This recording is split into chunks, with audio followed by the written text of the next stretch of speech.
tell me about your background in the Navy. When I read it, it sounds a little dark.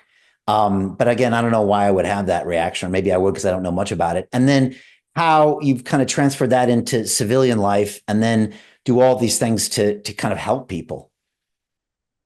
Well, for me, it started when I was a 19-year-old. I was stationed in Pearl Harbor. My first job in the Navy, I was an enlisted guy. So my job was scraping rust off the side of the ship. That was how I was protecting our freedom over here. So for a couple of years, I was doing that, and during that period, I got obsessed with behavior, and it was because I was turned down by a girl when I was like 19, and I Googled like how to tell when girls like you, and I started seeing all this body language stuff. I printed out this big ass stack of papers, and eventually I started being able to see people's hidden little fears and insecurities and stuff that they're hiding. And I came to this realization like everyone, everyone is hiding little insecurities and shame and wearing this mask in front of other people, and we're all pretending like we're perfectly okay. But it's we all have these little hidden fears, and the more I could see it, the more I kind of evolved out of social anxiety and kind of got out of like, wow, everybody's just as screwed up as I am. So it was very freeing, and that I think made it addictive for me.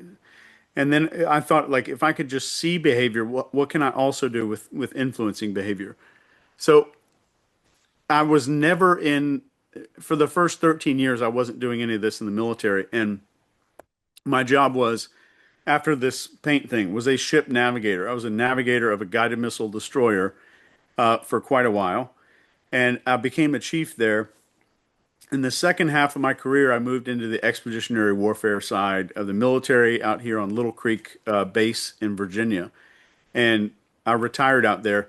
But my primary job at that base, for 3 years, I ran the Navy's underwater robotics team, which was a whole lot of fun. Did some cool stuff with those guys.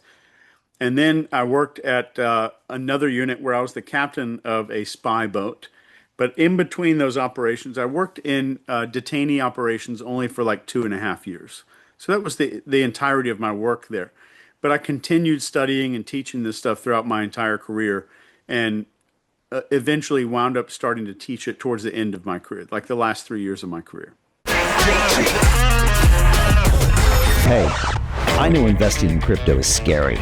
It takes a real leap of faith because there are so many scams, rug pulls, and bad actors out there. It's a dangerous business, which is why 95% of people lose all their money. Well, that's why I created the London Real Investment Club, so you can access the hottest deals on the planet and use the crypto bull market to create the generational wealth that you deserve.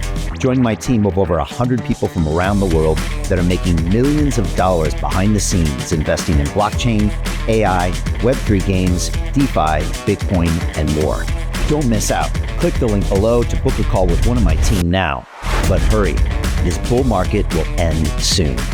I know investing crypto can be scary. That's why you gotta join the investment club. Pull the trigger. Let's do this.